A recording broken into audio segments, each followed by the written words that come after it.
하나님께서 우리에게 주시는 말씀 누가복음 1장 26절에서 38절의 말씀입니다.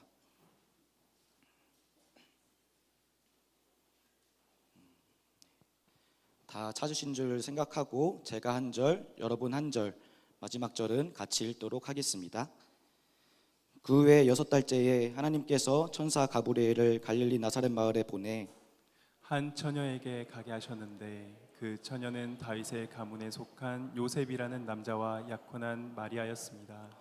천사가 마리아에게 가서 말했습니다. 기뻐하여라, 은혜를 입은 자여, 주께서 너와 함께 하신다. 천사의 말에 마리아는 당황하며 깜짝 놀라 이게 무슨 인사인가 하고 생각했습니다. 그러자 천사가 말했습니다. 두려워하지 마라, 마리아야. 내가 하나님의 은혜를 받았다. 보아라, 내가 잉태의 아들을 낳을 것이다. 그러면 그 이름을 예수라 하여라. 그는 위대한 이가 될 것이요 지극히 높으신 분의 아들이라 불릴 것이다. 주 하나님께서 그에게 그 조상 다윗의 보좌를 주실 것이다. 그는 야곱의 집을 영원히 다스릴 것이며 그의 나라는 결코 끝나지 않을 것이다. 마리아가 천사에게 물었습니다. 처녀인 제게 어떻게 이런 일이 있겠습니까? 천사가 대답했습니다. 성령께서 내게 임하실 것이며 지극히 높으신 분의 능력이 너를 감싸 주실 것이다. 그러므로 태어날 거룩한 아기는 하나님의 아들이라고 불릴 것이다. 보아라, 내 친척 엘리사벳도 그렇게 많은 나이에 아이를 가졌다. 아이를 갖지 못하는 여자라 불렸는데 임신한 지 벌써 6달째가 됐다. 하나님께는 불가능한 일이 전혀 없다. 함께 읽겠습니다. 그러자 마리아가 대답했습니다. 보십시오, 저는 주의 여종입니다. 당신의 말씀대로 제게 이루어지기를 원합니다. 그러자 천사가 마리아에게서 떠나갔습니다. 아멘. 다음으로 목사님이 나오셔서 다음 순서 진행해 주시겠습니다. 네, 가스펠 프로젝트 두 번째 시간입니다. 오늘은 기뻐하라, 은혜를 입은 자여라는 제목으로 여러분들과 함께 말씀을 나누기를 소망합니다. 영국의 유명한 설교자 중에 찰스 스펄전 목사님이라는 분이 계십니다. 이름을 들어보신 분들 아마 많으실 텐데요. 이 스펄전 목사님이 평소에 천막 전도 집회를 참 많이 여셨습니다. 천막에 전도 초청자들을 모아서 같이 예배드리고 또 하나님의 말씀을 나누는 그런 집회였는데요. 하루는 이 천막 전도 집회를 마치고 천막을 거두고 있을 때였습니다. 전도 집회에 참석한 것 같이 보이는 한 청년이 목사님에게 다가와서 이렇게 물어보았습니다. 목사님, 내가 구원을 받으려면 무슨 일을 해야겠습니까? 라는 질문을 목사님에게 했습니다. 그러자 이스펄전 목사님이 그 청년을 바라보며 이렇게 대답을 하셨다고 합니다. 젊은 친구, 늦었어. 늦어도 너무 늦었어. 이 말을 듣고 이 청년이 당황을 하기 시작합니다. 아니, 전도 집회가 끝나고 찾아와서 늦었다고 하시는 건가? 아니면 내가 지금 구원받기엔 너무 늦었다고 이야기를 하는 건가? 라고 궁금증이 생겨서 다시 목사님한테 묻자 목사님이 이렇게 대답하시는 거예요. 자네는 구원받기 위해서 무언가를 해야 한다라고 생각하고 있지만 이미 수백 년 전에 그 구원의 역사는 이루어졌고 그 구원의 역사가 십자가 위에서 완성이 되었다네. 그러니까 지금 자네는 구원받기 위해 무언가 하기는 너무 늦었고 단지 그 사실을 믿기만 하면 된다네 라고 이야기했다고 합니다. 가스펠 프로젝트를 통하여서 우리는 복음에 대한 이야기를 나누고 다시 한번 복음이 무엇인지를 생각하며 주일을 보내고 있습니다. 그러다 보니까 이 복음이 문자 그대로 우리에게 복된 소식이 되기보다는 무언가 이 복음을 위해서 내가 해야만, 어떠한 일을 해야만 이 소식이 나의 소식이 된다라는 마음을 지울 수가 없습니다. 우리는 세상의 소리에 너무나 익숙해져 있습니다. 세상의 이야기들은 기브 앤 테이크를 이야기합니다. 네가 나에게 무엇을 주면 너에겐 이런 일이 생길 거야 라는 이야기를 합니다. 하지만 복음은요, 세상의 이야기와 그 결이 다릅니다. 그렇기 때문에 복음이 부담스러울지도 모릅니다. 내가 한 일이 아무것도 없는데 하나님이 나를 구원해 주셨다라는 사실이, 내가 하나님께 좋은 것을 드린 적이 없는데 하나님이 나를 지켜보고 계시고 붙잡아 주신다라는 사실이 우리의 마음을 부담스럽게 합니다. 앞에 나온 청년처럼 우리는 끊임없이 그 복음이 나의 것인 것처럼 여기기 위해서 무언가를 하나님 앞에 드려야 된다라는 강박관념에 사로잡혀 살고 있습니다. 하지만 다시 한번 말씀드리지만 복음은 값없이 주시는 하나님의 은혜인 줄로 믿습니다.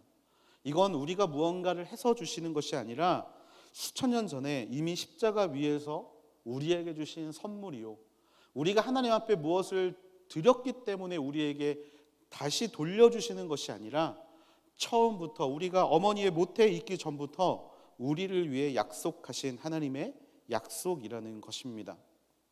이 소식은 갑자기 찾아온 소식 또한 아닙니다.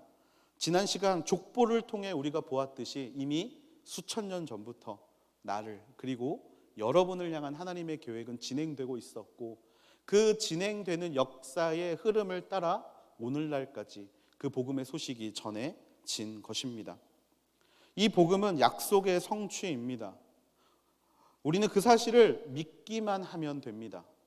하나님이 나를 위해 십자가에 달려 돌아가셨다라는 사실을 그냥 믿기만 하면 됩니다. 이 믿음에 대해서 잠깐 생각해 보면 좋겠습니다. 우리는요, 이 믿음을 하나님께 우리가 드리는 것이라고 생각합니다. 그런데 믿음은 정확히 말하면 하나님께 드리는 것이 아니라, 우리의 것을 하나님께 드리는 것이 아니라 바로 믿음을 주신 분도 하나님이라는 사실을 우리는 인정하고 기억할 수 있어야 합니다. 하나님이라는 진리를 우리가 알아가는 과정에서 저절로 생기는 것이 바로 믿음이라는 것이죠. 인간관계에서 상대에게 믿음을 갖기 위해서는 어떻게 해야 합니까? 야, 나 좀 믿어, 나 좀 믿어, 나 좀 믿어라고 100번 말해도 믿음은 생기지 않습니다. 그 사람과의 관계를 통하여서 점점 쌓여가는 것이 믿음이라는 것이죠.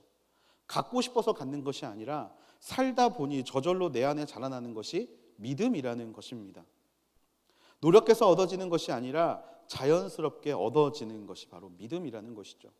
그러니까 이 믿음은 하나님께 드린다라고 말은 하지만 원래는 하나님께서 주신 것이지 내게 있는 것을 하나님께 드리는 것이 결단코 아니라는 사실입니다.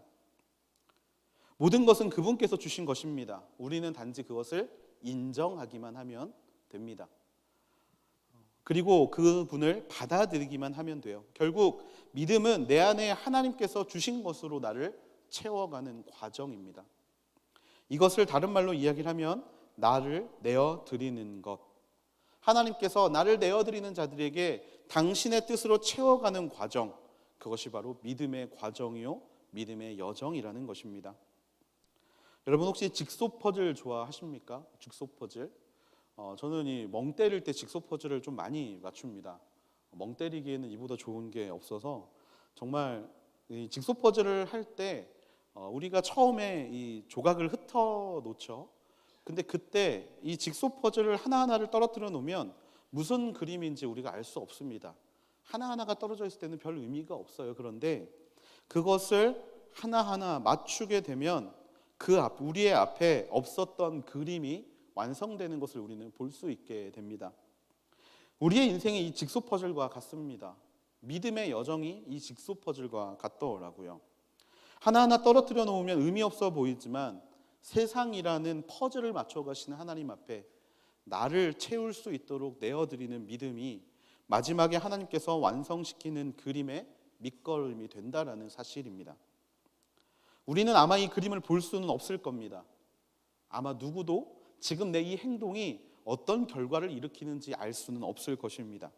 하지만 우리 안에는 믿음이 있습니다. 바로 이 하나도 허투루 쓰지 않으실 거라는 하나님을 향한 믿음.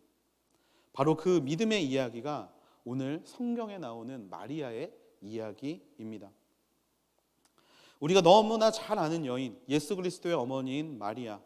이 마리아는 하나님이 그리시는 이 인류의 아름다운 구원의 그림에 사용되었던 인물입니다. 카톨릭에서는 이 마리아를 예수님과 거의 동등하게 여깁니다. 원죄가 없는 분, 그러면서 가장 거룩한 피조물이자 예수님과 동시에 하나님께로 갈 수 있게 해주는 존재를 바로 이 마리아라고 이야기를 합니다.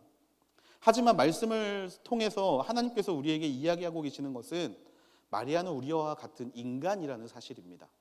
그리고 그 마리아의 인간에 불과한 마리아가 자신의 모습을 믿음으로 하나님 앞에 드렸을 때 하나님께서 이 땅 가운데 이루시는 기적을 통하여서 저와 여러분에게도 동일하게 도전하고 계시다라는 것이죠. 그런 마리아의 모습엔 어떤 믿음이 들어있는가, 오늘 말씀을 통해 우리가 함께 나누게 되기를 축복합니다. 예수님의 탄생에 관한 이야기는 마태복음과 누가복음에 나와 있습니다. 지난주에 말씀드렸듯이 마태복음은 박해받는 유대인들을 위해 쓰여진 유대인의 복음서입니다. 하지만 누가복음은 조금 관점이 다릅니다. 누가복음의 시선은 요셉을 따라가는 것이 아니라 마리아를 따라가고 있습니다. 누가복음을 기록한 누가라는 사람 여러분 잘 아시겠지만 의사였는데요. 우리가 이제 의사라고 생각하니까 오늘날처럼 대접받고 존경받는 사람이었다라고 생각할 수 있습니다. 하지만 이 당시의 의사는요, 노예였습니다. 전문직 대부분은 노예였어요.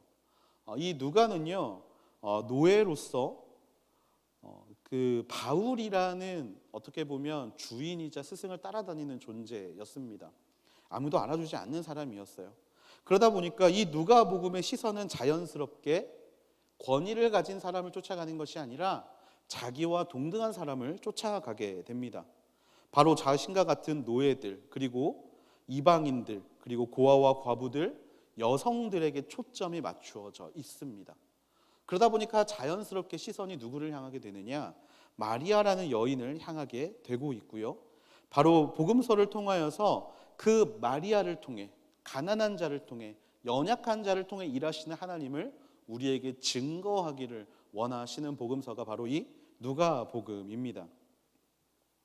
하나님께서는 예수 그리스도를 아브라함과 다윗 왕의 혈통에서 태어나게 하셨습니다마는 결국에는 한 여인이었던 마리아, 나사렛, 정말 그 깡촌, 아무도 살지 않았던 2009년까지 이 나사렛에서는요, 주거 지역이 발견되지 않았다라고 합니다.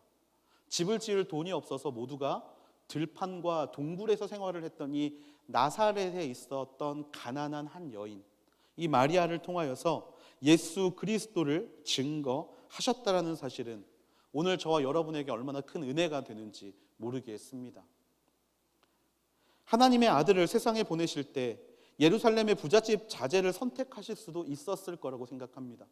하지만 하나님은 그러지 않으셨어요. 하나님의 시선은 소외받고 가난하고 헐벗고 굶주린 우리에게 그 초점이 맞춰져 있었고, 마리아를 통해 우리도 하나님의 일에 사용될 수 있음을 오늘 말씀은 보여주고 있습니다. 누가복음은 예수님의 탄생을 기록하기 전에 사가랴와 엘리사벳의 이야기로 시작을 합니다.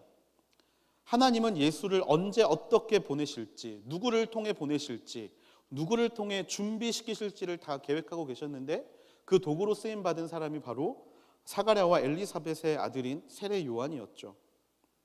이 사가랴라는 사람은요, 아비야 반열의 제사장 중에 한 명이었습니다. 반차에 따라서 제사를 드리는 제사장이었어요. 그런데 그런 사가랴에게 가브리엘이 찾아가 아들을 낳을 것이라고 이야기를 합니다. 오늘 본문에 나오진 않았지만 사가랴는 나이가 많아서 아이를 가질 수가 없었던 사람이었어요. 그랬던 그에게 가브리엘이 아들을 낳을 것이라고 이야기를 합니다.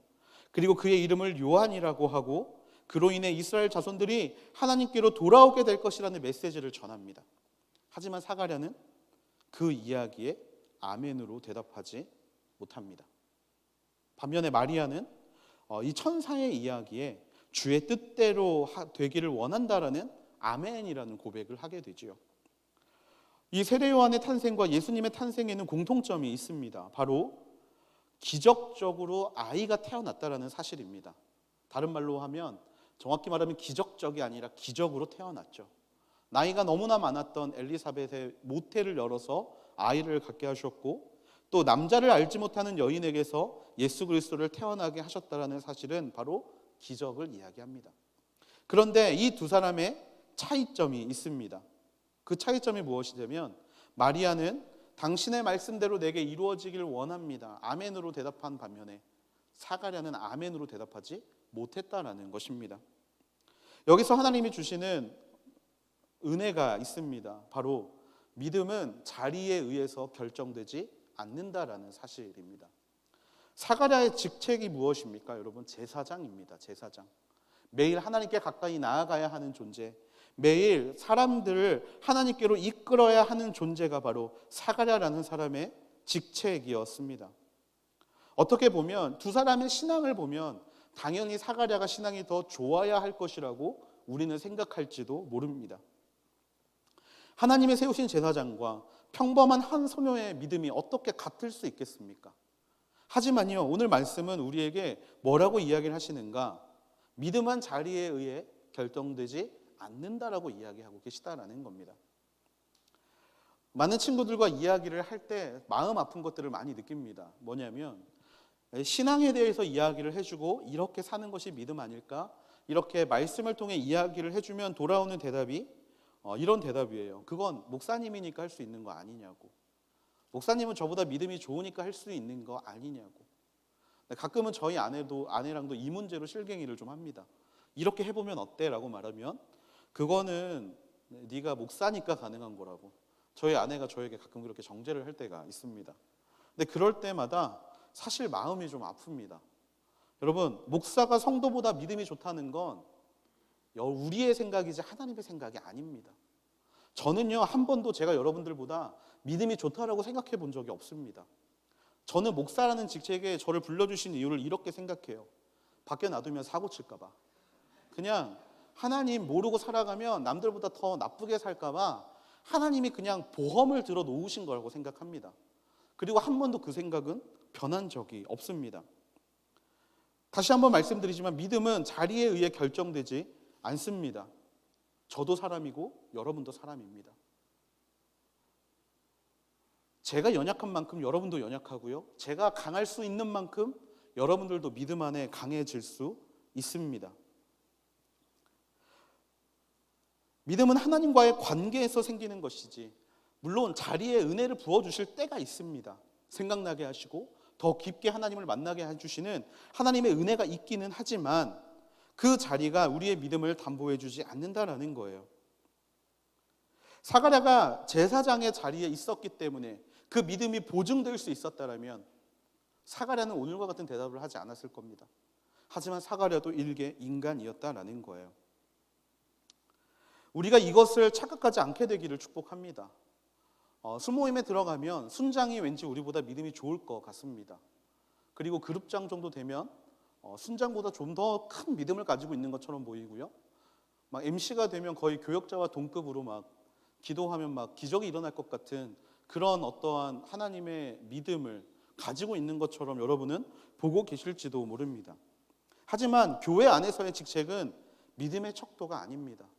결단코 믿음의 척도가 될 수 없습니다. 그들의 행동에 의하여 상처받을 필요가 없다라는 것이고요. 왜 그들에게는 큰 믿음을 주시고 나에겐 적은 믿음을 주셨는가에 대한 그런 아쉬움을 하나님 앞에 표할 필요가 전혀 없다라는 것입니다. 반대로 말하면 내가 순장이기 때문에, 내가 그룹장이기 때문에, 혹은 내가 MC이기 때문에 저들보다 더 큰 믿음이 가지고 있다라고 교만할 필요도 없습니다. 다시 한번 말씀드리지만 믿음은 하나님과 우리 사이의 관계에서 결정되는 문제입니다. 순원이 순장보다 순수하고 큰 믿음을 가질 수 있습니다. 여기 앉아있는 여러분들이 지금 이 앞에서 설교하고 있는 저보다 더 큰 믿음을 가지고 계실 수 있는 것이죠. 그렇기 때문에 우리는요, 자리가 아니라 하나님과의 관계의 문제 앞에서 그 믿음의 문제를 고민하고 생각할 수 있어야 합니다. 혹시 그 믿음의 크기 때문에 남들과 비교하고 계시는 분이 있다면 이 시간 그 마음을 내려놓을 수 있게 되기를 주님의 이름으로 축복합니다. 혹시 지금 이 시간에 왜 나는 믿음이 적어서 아무것도 하지 못하는가를 고민하고 있는 분이 계시다면 주변을 돌아보지 않고 하나님을 바라볼 수 있게 되기를 주님의 이름으로 축복합니다. 믿음은 다시 한번 자리에 의해 생기는 것이 아니라 하나님과의 관계에서 생기게 되는 것입니다. 28절과 29절에 천사가 마리아에게 나타나서 이렇게 말합니다. 기뻐하여라, 은혜를 입은 자여, 주께서 너와 함께 하신다.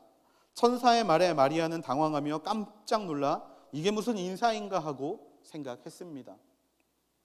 마리아 앞에 선 천사가 마리아에게 다짜고짜 기뻐하여라, 은혜를 입은 자여라고 이야기를 합니다.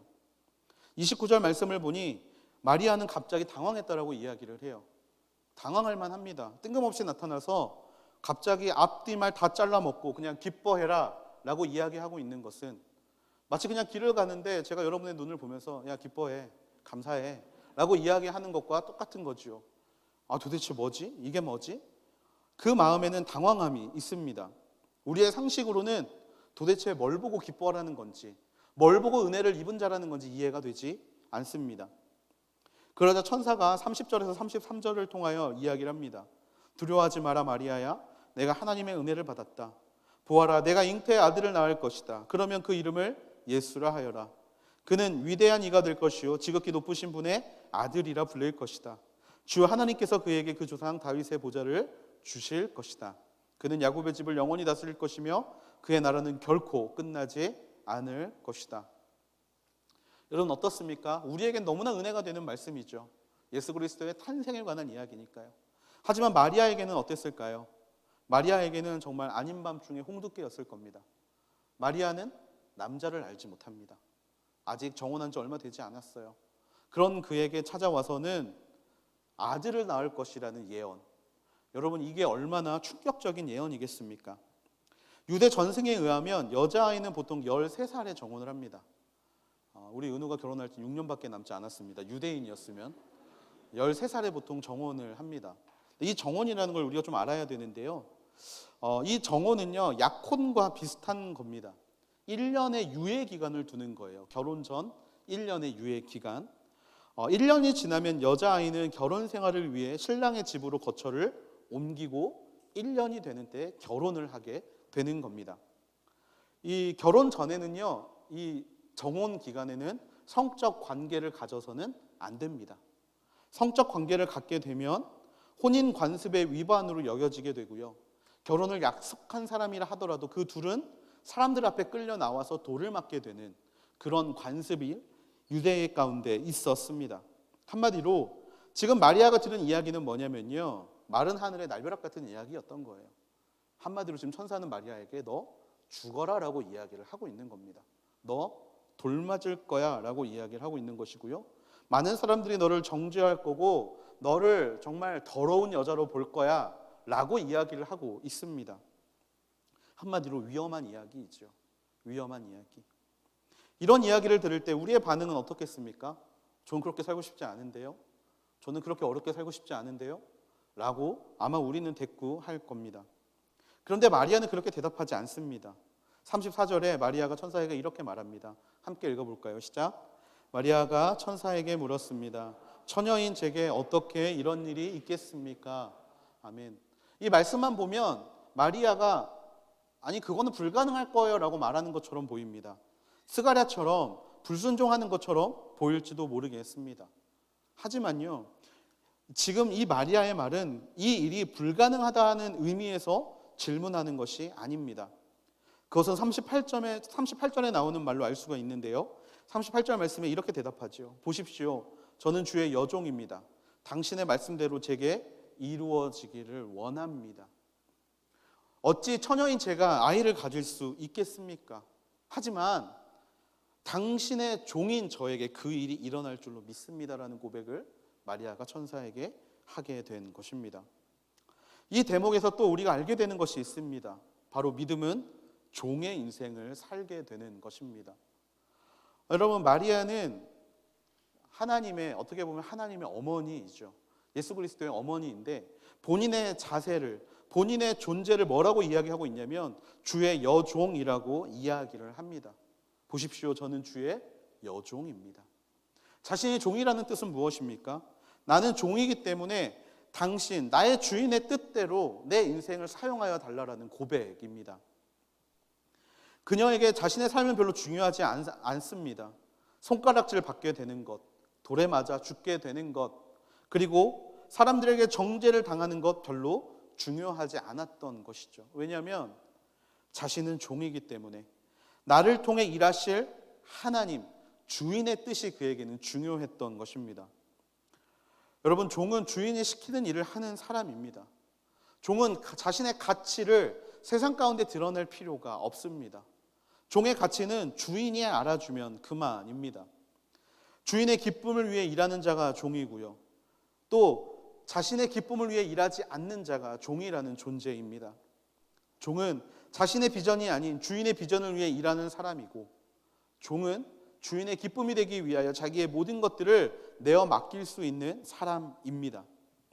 그렇기 때문에 그녀에게 이 말씀은 내 생각으로 판단해야 되는 일이 아니라 그냥 나에게 이루어지면 되는 그런 일이었던 것이죠.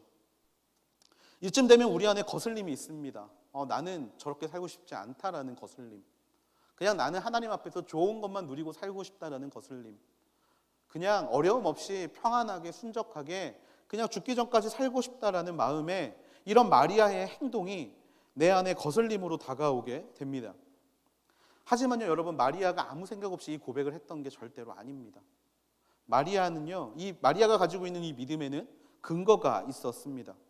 성경의 그 근거를 세 가지로 이야기를 하고 있어요. 첫 번째가 28절에 나오는 말씀입니다. 기뻐하여라, 은혜를 입은 자여, 주께서 너와 함께 하신다. 두 번째 근거입니다. 30절 말씀, 두려워하지 마라 마리아여, 내가 하나님의 은혜를 받았다. 세 번째 근거입니다. 성령께서 내게 임하실 것이며 지극히 높으신 분의 능력이 너를 감싸 주실 것이다. 아멘. 마리아의 믿음의 근거는 바로 이 세 가지의 말씀이었습니다. 이 일은 내가 기뻐해야 되는 일이라는 약속, 또 이것은 내가 은혜를 받을 일이라는 약속, 그리고 이것은 내가 두려워할 문제가 아니라는 약속, 그리고 하나님, 지극히 높으신 하나님의 능력이 나와 함께 할 거라는 약속. 이 약속이 마리아의 마음에 근거가 되었기 때문에 마리아는 이 모든 상황에 기꺼이 종이 될 수 있었다라는 것입니다. 아브라함은 한 치 앞도 보이지 않았지만 믿음의 길을 떠났습니다. 왜냐하면 하나님이 아브라함에게 주신 약속 때문이었습니다. 수많은 믿음의 선배들이 고난과 고통의 길로 보이는 길을 걸어왔습니다. 왜죠?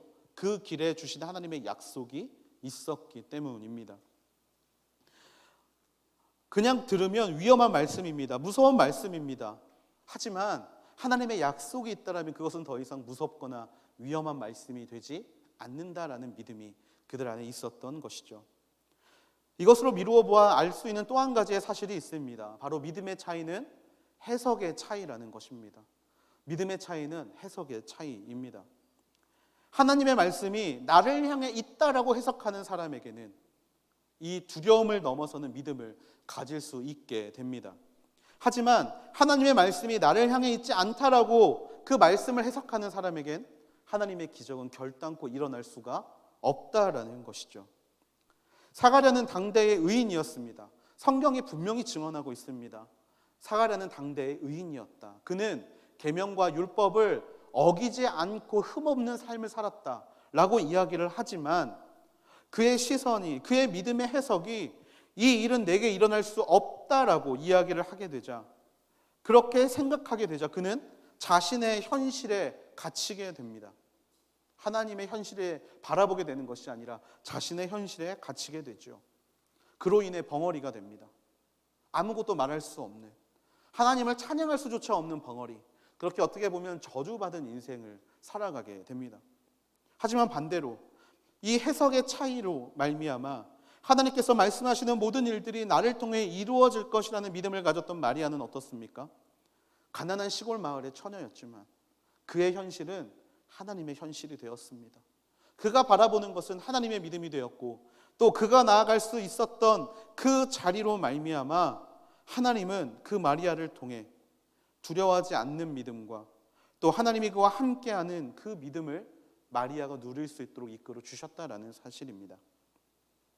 우리는 말씀을 읽을 때 우리의 시야에 갇혀서 안 될 줄로 믿습니다. 말씀은 읽는데 이상하게 내 마음으로 말씀이 다가오지 않을 때는요, 다시 한번 우리를 돌아볼 수 있어야 합니다. 지금 말씀을 정확히 해석하지 못하고 있는 겁니다. 이때 필요한 것은요, 주석이 아닙니다. 말씀의 설명이 아닙니다. 이때 필요한 것은 단 하나입니다. 이 말씀이 나에게 주신 하나님의 말씀이라는 것을 믿는 믿음이라는 사실입니다. 우리의 이성과 생각에 빠져 있으면 하나님을 믿을 수 없습니다. 하지만 그 말씀의 해석을 나를 향해 돌릴 때 우리는 비로소 하나님의 종으로서 주인의 일을 믿음으로 행할 수 있는 하나님의 도구가 될 수 있다라는 것입니다. 예수님의 탄생에는 바로 이 믿음이 숨겨져 있었습니다. 우리는 마리아를 따라갈 수 없을 것처럼 보입니다. 정말 대단한 믿음을 가진 사람처럼 보일지 모릅니다. 하지만 그 시작의 차이는 크지 않습니다. 말씀을 내가 믿느냐, 그렇지 않느냐. 단지 여기 이 문제 앞에서 yes or no를 우리가 하나님 앞에 어떻게 드리느냐에 따라서 그 결과가 심히 달라지게 된다는 사실을 우리는 기억해야 합니다. 위험해 보이는 선택 이면에 숨겨져 있는 믿음의 아멘이 우리 모두를 구원하게 하시는 하나님의 역사의 시발점이 되었습니다. 마찬가지로 오늘을 살아가고 있는 우리의 아멘이 바로 우리를 통하여서 역사의 그림을 완성시켜 가실 하나님의 놀라운 일을 시작하는 시발점이 되어야 할 줄로 믿습니다. 저는 사랑하는 우리 하늘대학부 모두가 이 마리아와 같은 믿음과 이 마리아와 같은 말씀의 해석 능력이 있게 되기를 주님의 이름으로 축복합니다. 모든 말씀은 우리를 향해 있습니다. 모든 말씀은 나를 향해 있습니다. 모든 말씀은 나를 위해 준비해 주신 하나님의 약속인 줄로 믿습니다. 그런데 분명히 우리는 그 말씀대로 지원받고 그 말씀을 바로 우리에게 주신 하나님께서 창조하신 피조물인데 어느 순간부터 우리가 주인 되는 삶을 살아가고 있습니다. 종이 아니라 주인 된 삶. 하나님의 생각이 중요한 것이 아니라 내 생각이 중요한 삶.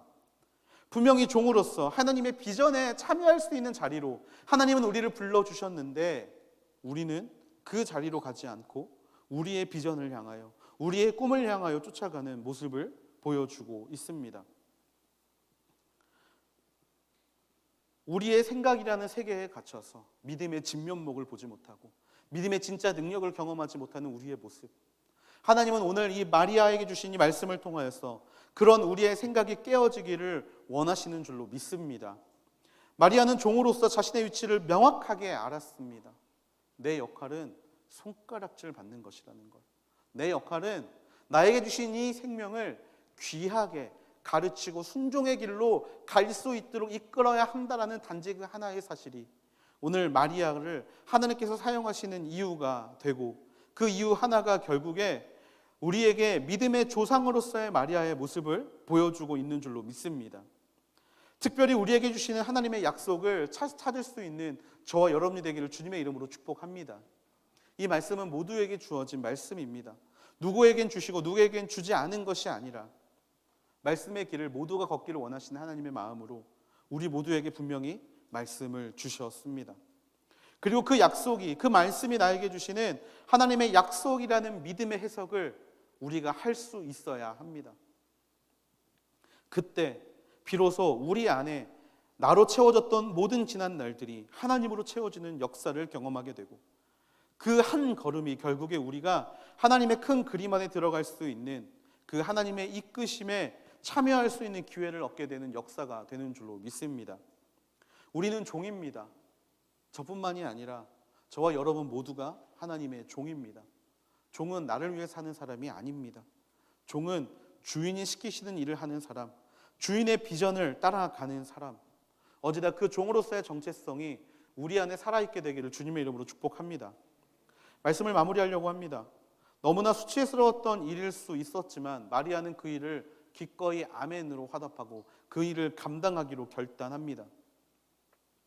그 일이 하나님의 은혜이고 그 하나님이 나를 지키고 계시며 그 하나님의 계획이 나에겐 기쁨이고 온 세상 가운데 복된 소식임을 알며 마리아는 기꺼이 그 일을 감당하게 됩니다.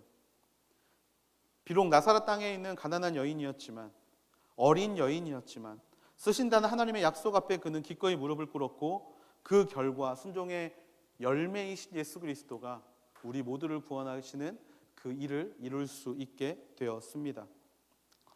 오늘 함께 보지는 않았지만 마리아는 이 일 후에 하나님을 곧바로 찬양합니다. 39절 이하에 마리아의 찬가라는 본문이 나옵니다. 그래서 마리아는 하나님을 찬양합니다. 마리아가 찬양하는 하나님은요, 역전의 하나님이시고 교만한 자를 흩으시는 하나님이며 권세 있는 자를 흩으시는 또는 부자를 흩으시는 하나님이십니다. 이것은 무엇을 의미합니까?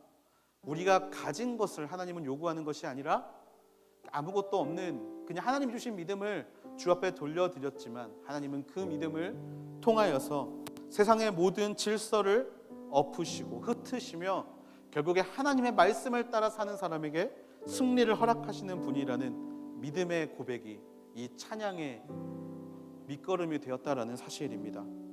사랑하는 우리 하늘대학부 모두가 이 하나님을 믿을 수 있게 되기를 축복합니다. 하나님이 주시는 믿음이 나를 통해 흘러올 수 있게 되기를 축복합니다. 그리고 그 믿음으로 말미암아 내가 없다고 돌아서 버리는 인생들이 아니라 기꺼이 종으로서 순종이라는 향기로운 제사를 하나님 앞에 바칠 수 있는 저와 여러분이 되기를 주님의 이름으로 축복합니다. 하나님은 부자를 위해 이 땅에 오시지 않았습니다. 하나님은 권세를 있는 자를 통하여 정말 이 땅을 다스리기 위해 이 땅에 오시지 않았습니다. 바로 저와 여러분 같은 종을 통하여 하나님은 일하기를 원하시고 우리들을 통하여 하나님께서는 이 땅을 다스리기를 원하시는 줄로 믿습니다. 오늘 그렇게 믿음을 가지고 하나님 앞에 다시 한번 고백할 수 있는 귀한 시간이 되기를 주님의 이름으로 축복합니다.